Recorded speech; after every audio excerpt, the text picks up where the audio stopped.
Hiya, Barbie. Hi, Ken. You want to go do a podcast? Sure. Jump in. Hello, everyone. Welcome to Binging Barbie, a Barbie movie podcast. I'm your host, Jay, and I'm here with my co-host, John. And today we're going to be talking about the 2002 film Barbie as Rapunzel. This was released October 1st, 2002. It's the follow-up to the very first Barbie animated movie, Barbie and the Nutcracker. This movie is also directed by Owen Hurley, written by Elena Lesser and Cliff Ruby, with a soundtrack by Arnie Roth. And yeah, it tells the story of Barbie as Rapunzel. It's continuing the trend started by the last movie by using classic fairy tales. Yep, using a classic fairy tale that Disney had not yet made an adaptation to. Now, ironically enough, both this and the last movie, Disney did eventually make adaptations of those fairy tales. One more successful than the other. Correct. Their Rapunzel movie is quite well remembered. Yes. But yeah, quickly before we get into this episode, I'm a little bit sick, so if my voice sounds off, that might be why. I'm hoping through the magic of editing you won't notice too much of a difference. But anyway, let's dive right in. So, John, why don't you start us off with your thoughts on the movie? I thought it was a huge improvement over the last one. Animation-wise, still the same time period. Still good, decent. But the story was much cleaner. It was easier to follow. There weren't a lot of moments that I felt were so unnecessary. The characters felt like they had something to achieve and weren't just there for comedic purposes. Unless you say the bunny, but that's another thing. Yeah. But yeah, no, I enjoyed this a lot more. To the point where I was not writing a whole bunch of notes during this movie because I was just watching it. Yeah, this one, I agree. It's a major improvement over the last one. Just leaps and bounds ahead. You can tell they learned a lot from the experience and kind of tried to improve in a lot of ways.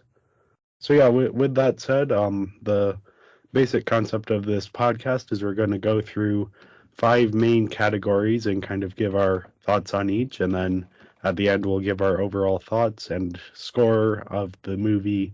So we're going to talk story, we're going to talk characters, animation, voice acting, and after last podcast we decided to switch out a category. So this episode we're going to be talking about the music instead of the writing. Yeah, because the writing, we talked a lot during the story section, and so it was a bit redundant. And music is one of those things that is often forgotten about when people do reviews of this sort of thing. So I just thought we should try and at least mention something. Yeah. Well, yeah, shall we dive right into this? Let's dive. Yeah, so the story this time around, Barbie is Rapunzel, and she's classic Rapunzel story. She's been locked in this, well, not in a tower in this one. It's a manor with her evil stepmother Gothel, who's very, very much a mixture of Rapunzel and Cinderella. Yeah, and her biggest joy in life is painting. That's kind of how she spends her days when she's not cleaning the manor. This is also a story about Kelly.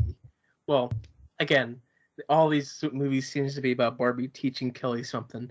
Here, Kelly is not sure what to draw in art class or something, and so Barbie's trying to inspire her by teaching her that art is an inspiration or something. And so she tells this story that through this story, Rapunzel uses art to save the day. Yeah, it's as vague of the messaging doesn't necessarily connect to the story. It's more connected though. Yeah. It's than last ones. It's a bit more connected, but yeah, it's not. At least there's painting. Yeah, that's they share a little bit in common. But yeah, she's trapped in this house, and she has two friends, a bunny and a dragon. The bunny, whose name is Hobby, doesn't really have anything to do, but the dragon Penelope is kind of the most important secondary character. Yeah. She's the daughter of the dragon Big who old serves, who serves Gothel, who's the evil stepmother in this movie. And this dragon, Hugo is his name. He holds his daughter to a very high standard, and she's kind of having trouble. She doesn't necessarily want to be a big scary dragon. She just likes hanging out with Rapunzel. So, and there's a lot of connections between her storyline and Rapunzel's storyline with sort of the parental relationship and the push and pull there. Luckily, Hugo has a better ending than Gothel. Correct. But yeah, I thought it's an addition to the Rapunzel story. A lot of the stuff in here is added, but it was interesting. But yeah, anyway, Rapunzel eventually paints this. Well, she escapes through a tunnel and goes out into the real world outside. And there's a town and a castle, and a prince shows up, though she doesn't know he's the prince. Conveniently, the prince shows up and sees Barbie and falls in love. Yep. Which that's what they always do in these movies. The prince always just kind of shows up.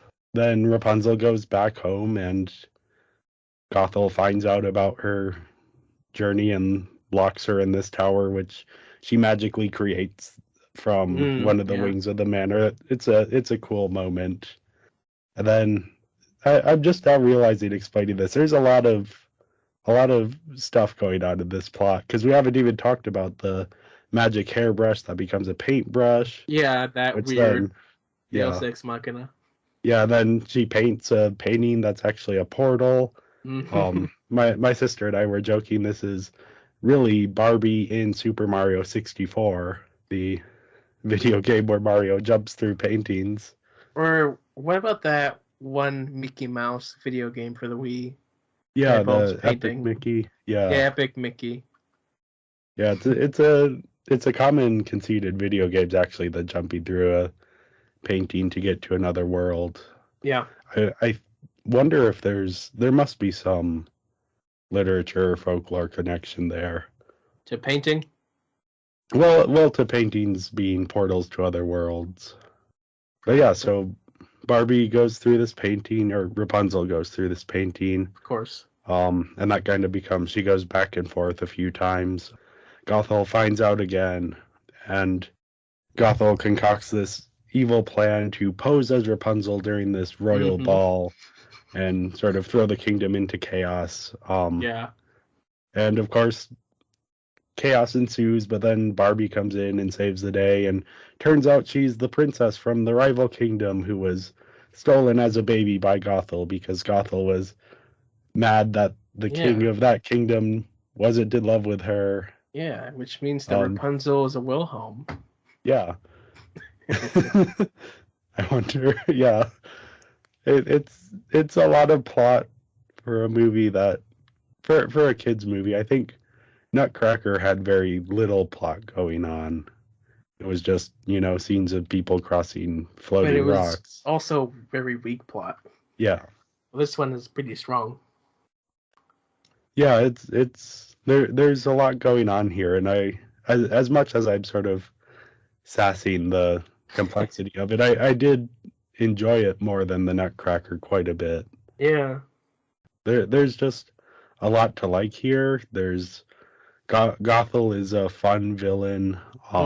We'll talk about her a bit more later. Right. Her magic spells are always fun, and there's this cool thing where she traps Rapunzel in the tower with a spell that specifically is for, I think the quote is, "Never release your prisoner with a lying heart." Like, when she said that, I'm like, well, that's not going to hold Barbie. She's not lying. Did they forget about that? But then they didn't. And it was actually important. It's like, what? They're smart. And that's like a common fairy tale thing of like the loophole in the spell that lets both the saves the hero and is the comeuppance for the villain. Mhm. And I just love the poetic justice of the end where Gothel gets trapped by her own magic. It's very satisfying, given all that she's done throughout this movie. It is. She's Yeah. gonna die up there. Yep, she's gonna die up there. That's the implication. It's it's an interesting implication to be sure. Yet they made a point that the otter still feeds her. Yep, that's somehow. yeah. Well, there's like tunnels throughout, or like little. No, but still, like the otter wasn't also a liar, wasn't he? Oh, I mean maybe. I don't remember specifically. He seemed You like gotta one. you gotta have that though. So this is still a kids movie, and it's aimed at an even younger audience than I like was the hoping Disney for that movies. darn otter when she's like, "Bring me my tea." He's like, "Nah, I'm leaving," and then she's all by herself. Yeah, that would. It's a dark ending, but you know. Yeah, I think they also just wanted that scene with the otter at the end making the food. Uh-huh. Yeah. She's still a terrible person. Yep. Even I getting trapped. yeah, and I do like this movie has actual character arcs. Mm-hmm. That's my biggest problem with the Nutcracker movie was there's no character arcs, but here Rapunzel has a bit of a character arc. It's not like much, but it is something. And this time around, she's connected to the story around her. Where in the last movie, the Barbie character was kind of on the sidelines, didn't really have. I mean, she liked the magical world, but it wasn't her magical world. Whereas here, it's all about who's her parents, where does she belong? Mm-hmm. Is she really Gothel's kid, or what's going on here? So that just makes the story you have more investment in it because your protagonist is more invested in it. Right. And then yeah, Penelope has a huge arc where she's learning to find her strength and be her own kind of dragon. And then Hugo, the elder dragon, also has a bit of an arc, learning to both accept his daughter and maybe not follow the evil magic lady named Yeah. Gothel. Stand up against your boss when he won't give you a Yeah, raise. yeah. Which I don't know if he got a raise at the end of it or if he just took over the company. Sure. I get the prince also had a little bit of something where he kind of wanted to bring the two kingdoms back together after Barbie's influence. Yeah, it's there's a lot of the political stuff in the background is Mm-hmm. interesting as well for that reason. It Very gives predictable too, but yep. you know. Yeah, it's they're not reinventing the wheel here, but it is more complex than Lady goes into Magic Kingdom and has to solve all their problems magically. Magically. Yep, magically. through Deus Ex Machina dancing fairies. Dancing fairies. Yeah. Yeah. We had a dress montage in this film as well. Yeah, that I think I'll talk about that a bit more during the animation section, but Okay.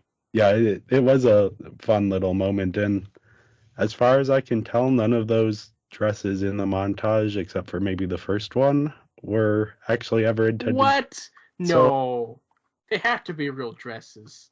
well, I think they're based on real dresses. I'm just saying I don't think they were meant to be sold as like Well, Barbie they dresses. should have. It's They not should that have, yeah. difficult to make.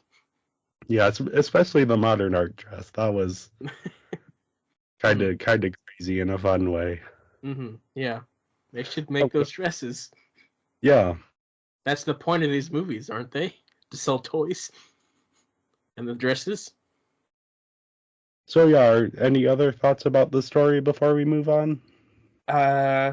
No. Like I said earlier, it was an improvement, and it was a decent story. Yeah. I gave it a 4.5 out of 5. Yeah, I give it a 3.5 because I'm still judging this as like a normal movie, not as Barbie Yeah, exclusive. I should specify I'm personally judging these as Barbie movies, sort of taking them, what level of quality do I expect from these? But Mhm. John is being a bit more tough on these movies. I think though a 3.5 is a very fair rating. I'm still very fair, but I'm tough. Yes. I'm a tough fair guy. So yeah, let's get into the characters. Characters. Characters, yes. So first up we have Rapunzel, Mm-hmm. um, Mm-hmm. who, I mean, she just has a lot to do in this story. She gets to be a more active part. She has her own arc. She I likes think, art. yeah, she has a bit more personality here than Clara did in the last movie. She has more to do, more going on. Yeah, just an interesting improvement Yeah. overall. Yeah. There's more reason for her to leave her home because she's just trapped there. She wants more to her life than just being a slave to her Gothel. So she's a rebellious artist. Yeah, and her paintings are actually done by their works from Texas artist Amanda Dunbar. So this isn't just, sometimes in movies they have art and you look at the art and you go, is that really all that great? But no, here they've actually hired an artist to do this artwork. Yeah, which looked pretty good. Yeah, it's very well done art, and it adds a lot to her character that she's good at art and that she's passionate about it. And then that Mm-hmm. the art becomes her salvation, Mm-hmm. that she's able to defeat Gothel and prevail because of the art. The art of magic art. That is when she was painting with the magic paintbrush, I was kind of thinking, that paintbrush is doing most of the work here. I know. I was like, man, that's a beautiful painting. It's gonna suck for actual artists when they have to do all this work and little Rapunzel here just thinks of it. There it goes. Yep. She'll probably even make more money out of her art. Yeah. When she sells the mural, once Gothel has passed away, she can Gothel. sell because it's the You're artwork giving is the up in the credit to tower. Gothel. No, the artwork is up in the tower. Oh.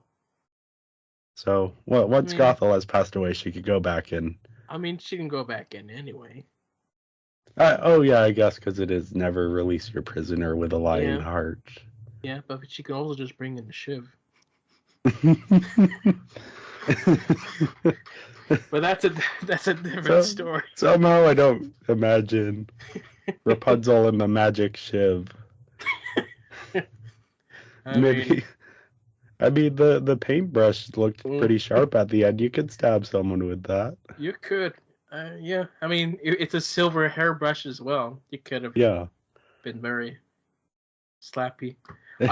I'm disappointed that she didn't use the hairbrush as a hairbrush. Yeah. And that's honestly, I think, the big interesting thing that they do with Rapunzel as a character is her hair doesn't matter in this movie. Nope.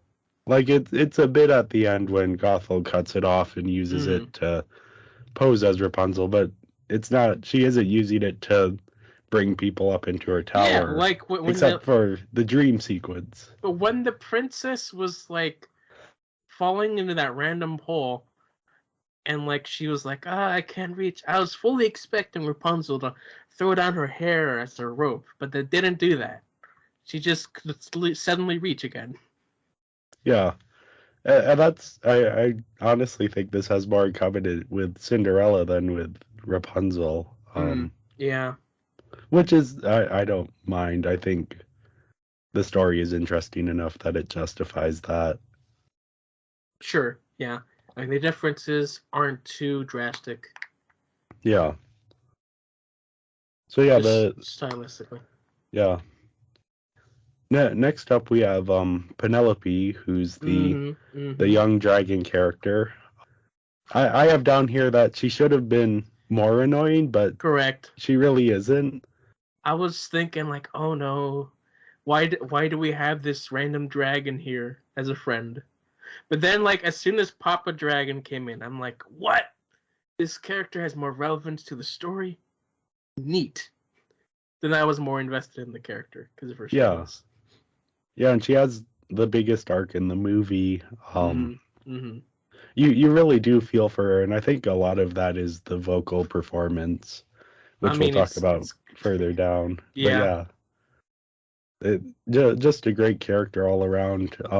I like. We'll talk about it a bit more in a second, but I like her dynamic with the rabbit.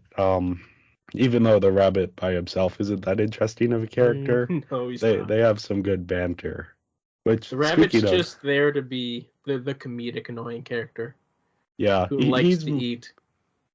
He's more of the traditional animal sidekick. I did note, I think the most interesting thing about him is if this movie were made today, Aquafina would play Penelope and James Corden would play the rabbit. That sounds about right. That's the kind of character we're talking about here. Even though I think Cree Summer would still be the better choice. Yeah, I like Aquafina and Cree Summer both as actresses and as voice actors. But yeah, I think Cree Summer does a really good job in the role of Penelope. But like that's honestly, we'll talk about Cree Summer later on. But yeah. Next up on our character list is Prince Stefan. Stefan. I found him a little bit boring. Maybe less boring than the Nutcracker, but still a little bit boring. He's a bit boring. He's just there to be the guy who likes Barbie. Which that's kind of what all of these princes in these stories are, at least so far. Mm-hmm. I'm hoping at some point we'll get a romantic interest with actual interesting character traits. I doubt it. But I mean, also these are movies made about Barbie. Mm-hmm. I guess the other solution would just be to cut the prince character out altogether. Though this movie, you need something motivating her to get out of the tower.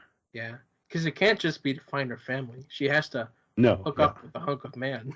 And there are like cultural precedents for that. Sure.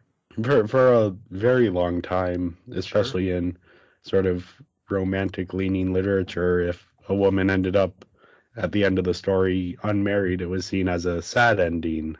Where I think hopefully as a society we've progressed past the point where marriage is seen as the be all end all. You're successful if you do it, you're unsuccessful if you don't.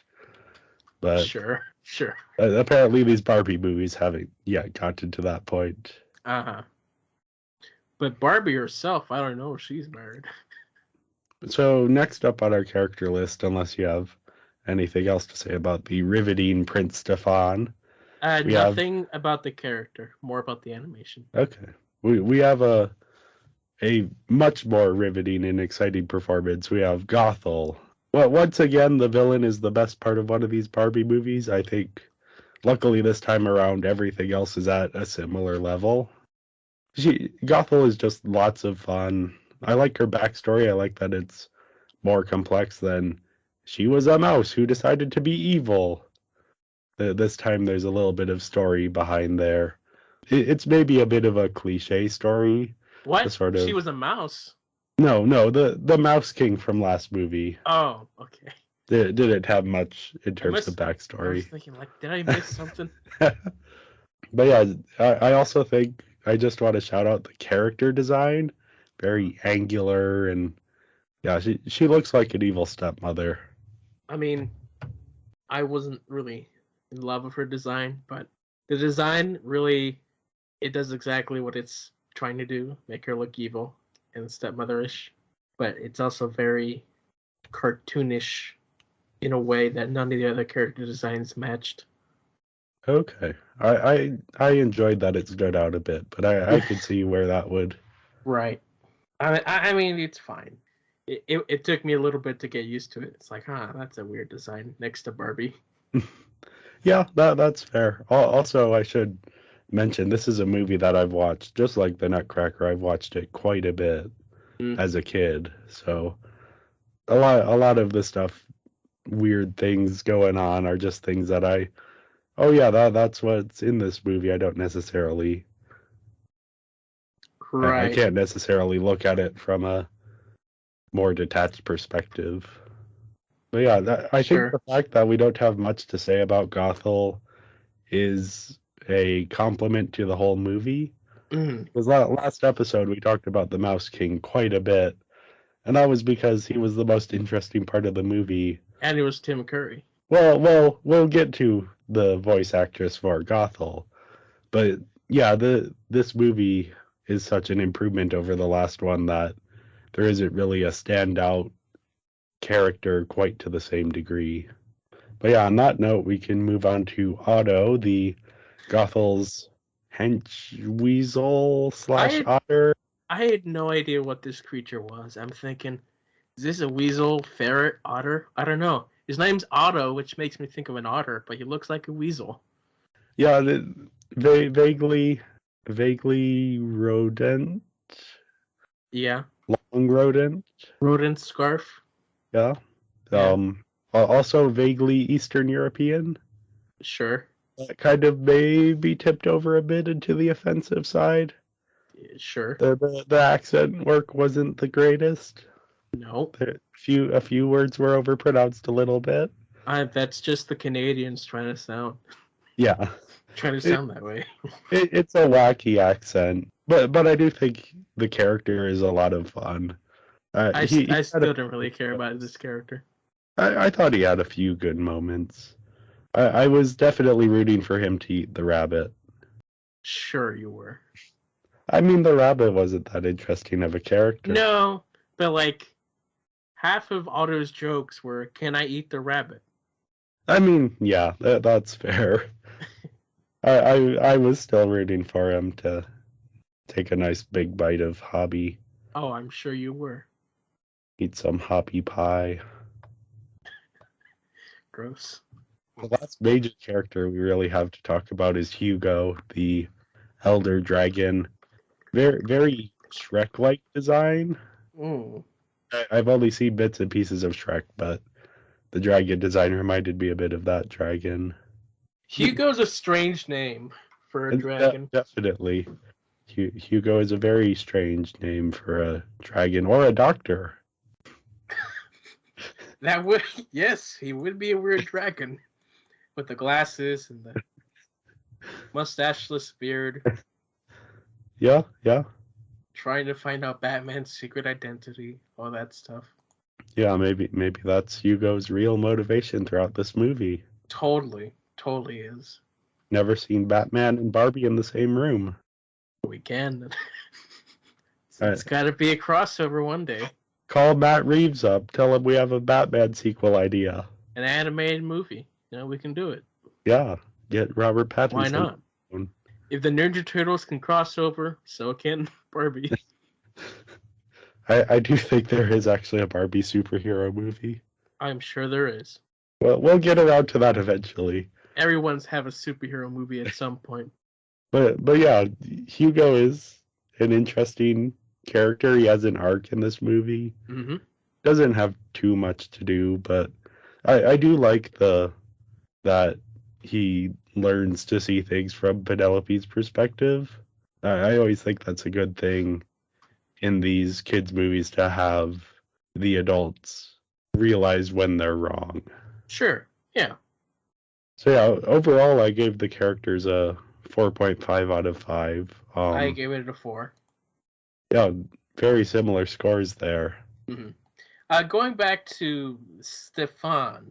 Oh yes, yeah. There's a line in the movie where he's talking to his dad about Rapunzel. He's like, "This girl, she likes me for me, not for my crown." And like, when I heard that, I'm like, okay, who are you? Who are you? Who's your personality? I don't know. Why does she like you for you? I don't know. I don't think that's the reason. I think she likes you because you look nice. Yeah, the there's not much personality going on. Mm. The movie doesn't like him for anything but his crown. Right. Right. I mean, it's a nice line, but doesn't really fit. Yeah. So yeah, we have similar scores for the character. That's good to see that you're getting on the same page as I am, or maybe I'm on the same page as you are. I mean, they're good. Animation. Animation style this time around, I do have to mention last episode I was watching on the DVD copy that I had, that my family's had for many years, and Generations. yeah, this time I was watching. We didn't keep our Rapunzel DVD, so I was watching the version available through Vudu, the Mm-hmm. streaming service, and I think there might have been something up with the transfer because the animation looked lower quality than the previous movie. Just in like it all looked fuzzy and the colors were off. Mm-hmm. And I've looked up clips on YouTube, and I think there might be an issue with the transfer. So I am taking that into consideration with my notes on the animation. But yeah, I thought overall the animation was a slight improvement, not leaps and bounds, but No. the characters are more expressive, the colors are brighter, there are more interesting locations. I think the manor and the dark forest are just the coolest things ever. Yeah. I would live in that house. I love the color palette of it. I love how it's creepy and spooky and I yeah, mean, I'd just like it for the secret tunnel. yeah. And of course the paintings on the walls that That Rapunzel has. that too. A lot of paintings. Just what 10 out of 10 location. A Yeah. lot of the movie is set in that location, which I Mm-hmm. think Mm-hmm. is a smart choice because the real world is less interesting.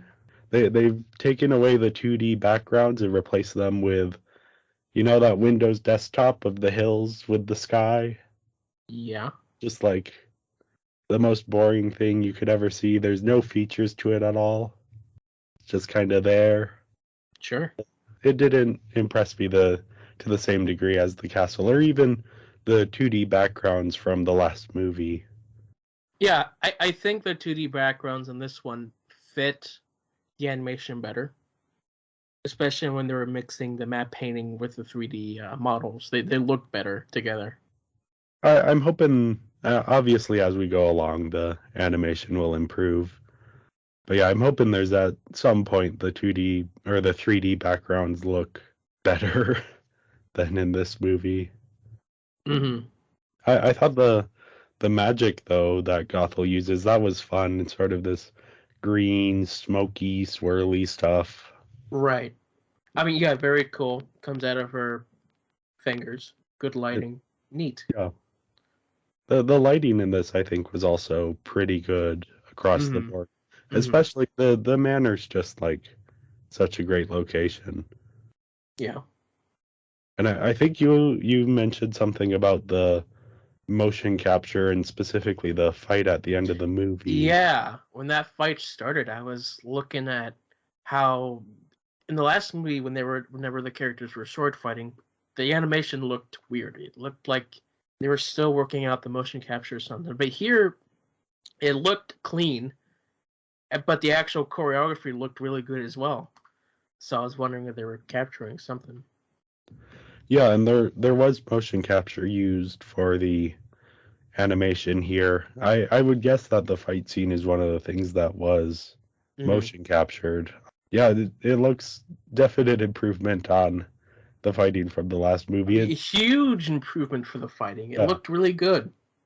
yeah, and I wonder if since they I were was in shock when watching that scene. I was like, "Whoa, this looks really good."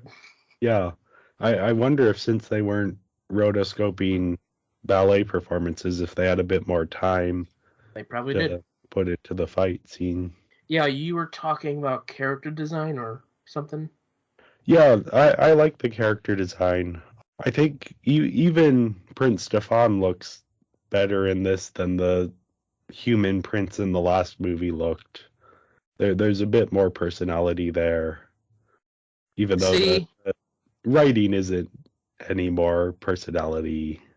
when it comes to these past two movies, I noticed that Barbie's character model is a lot more put together versus the other characters.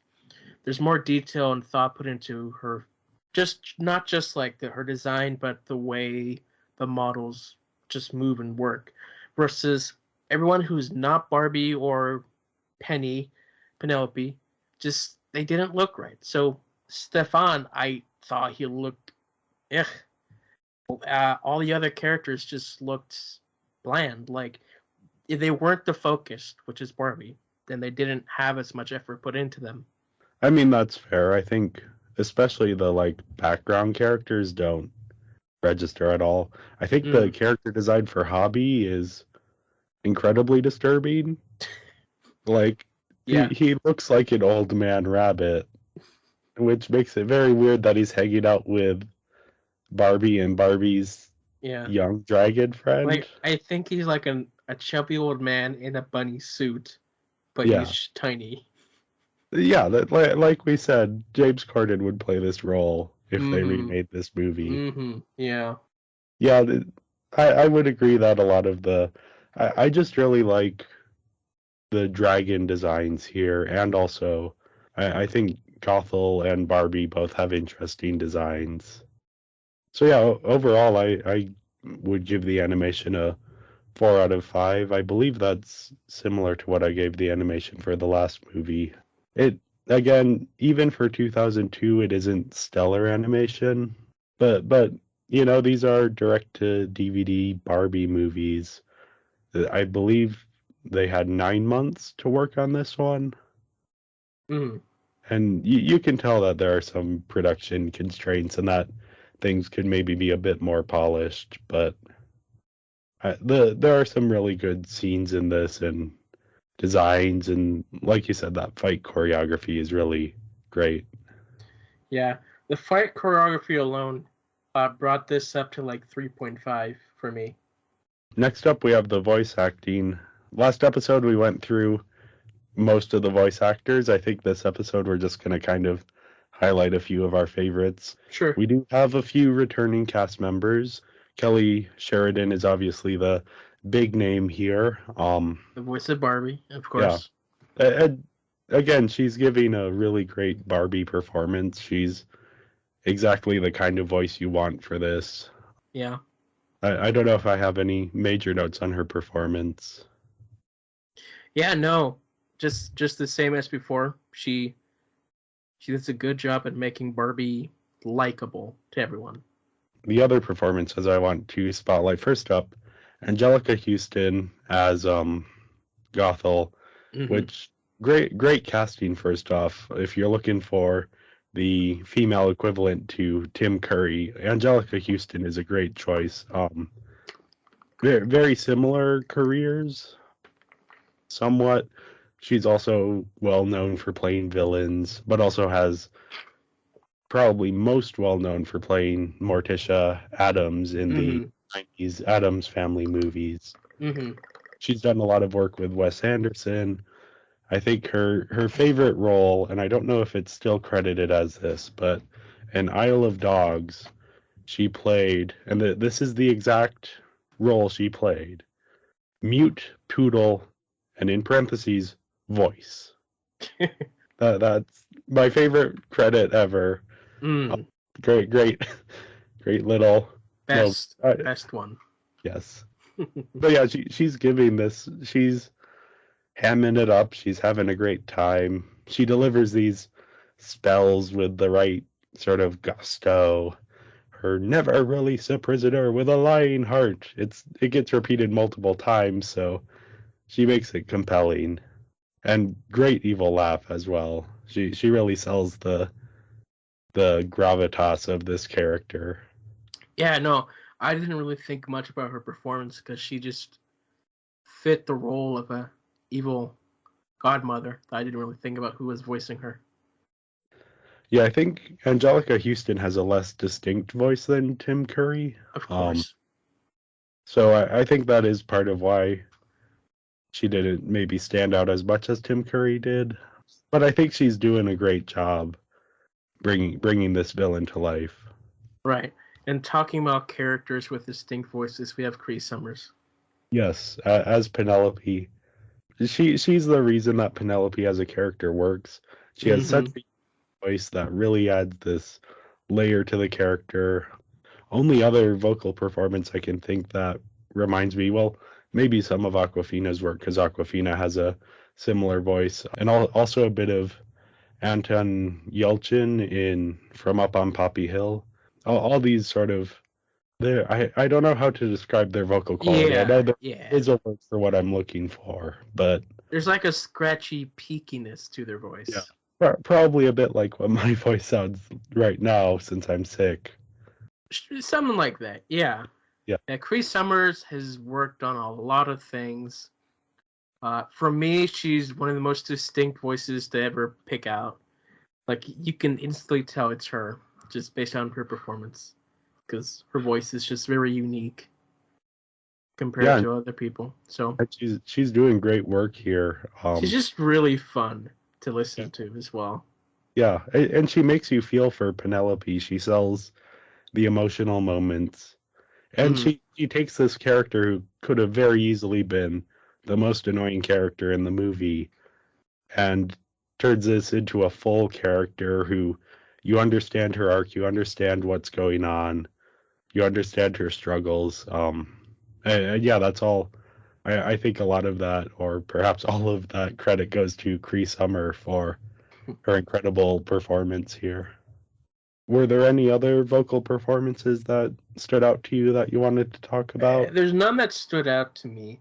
Mainly just Cree, because she's a bigger known actress, especially in the cartoon world. Like almost every cartoon you've seen in the 2000s, she was in and has a major role.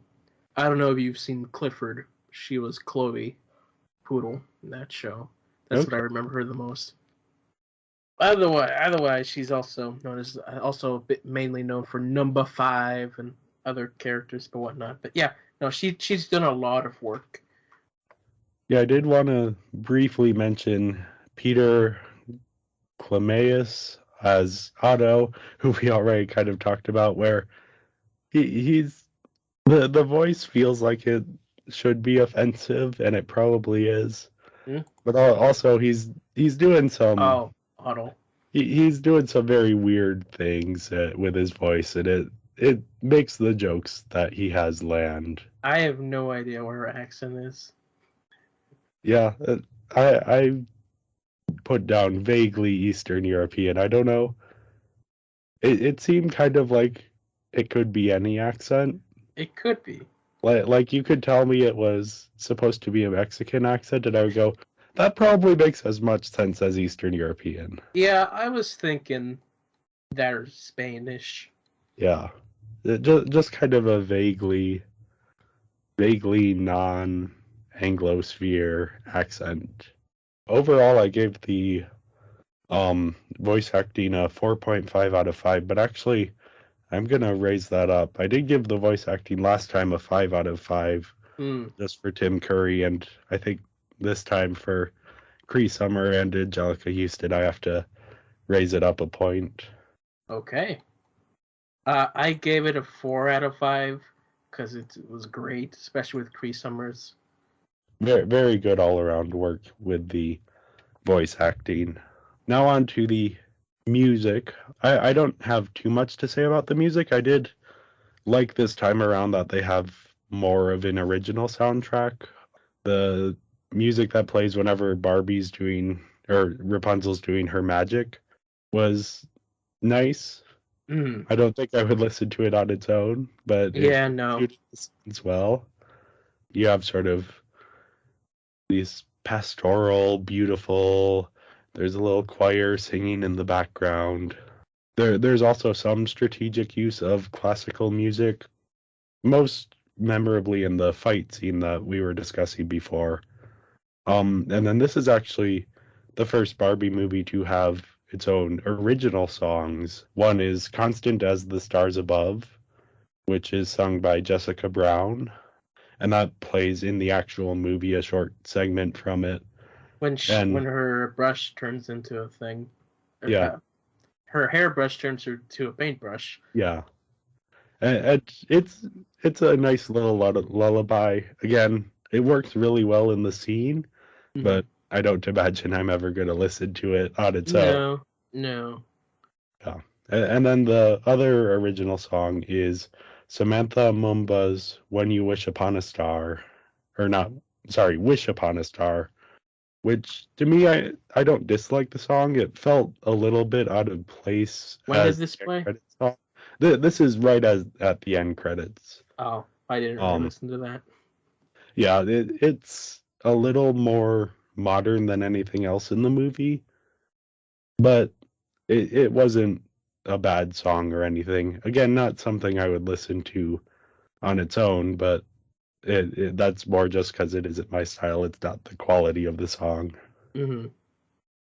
Yeah, no, the music works. Overall, I did enjoy the beginning with the music because it gave you a peaceful atmosphere when it went over the landscape. Yeah, I don't have anything negative or to say about it. It just works. Yeah, I gave the music a 4 out of 5. I'm not a big music person, so I can't really comment much on the quality of any of the individual pieces, but I thought it worked well in the movie. Mm-hmm. Oh, should mention that the score was composed by Arnie Roth and recorded by the London Symphony Orchestra. I believe the last movie the London Symphony Orchestra did as well. Those Okay. ones, the Tchaikovsky pieces, not original songs. Of course. Yeah, I also gave it a 4. Okay. So on that note, final thoughts. What are you thinking about Barbie as Rapunzel? Again, overall, I thought it was a pretty good, decent film. There's one segment in the movie where Gothel dresses up as Rapunzel, tries to trick Prince Stefan. During that entire sequence, I was thinking that Stefan is an idiot. He's blind because, one, this is an old lady that he's following. I know he's following the hair, but if he just takes one good glance at her facial structure, that's clearly not Barbie. Yeah, yeah. I think the masked ball kind of helps smooth that over. But yeah, No, she it has does she not. has such a distinctive face that Like, I don't care if she was just wearing a mask. Like, if you, that woman's much older, and look at the angles on her face. Just, that's not going to be Rapunzel. yeah, that's fair. But besides that, it was, Yeah, definite improvement on. yeah. Looking at our percentages for all the average of what we have with our score here, the total of my score ended up being 19, which was 76%, and a 5-point star rating of 3.8. I just updated mine, so I have out of 25 possible points, I gave it a 22. That's 88%, or on the 5 point scale, 4.4 out of 5. Mm-hmm. Yeah, this is as a Barbie movie, which is how I'm ranking these. This is pretty good. Yeah, it is a pretty good score to have. So our total average is 82% or 4.1 out of 5. Yeah, Um, beating out Barbie and the Nutcracker.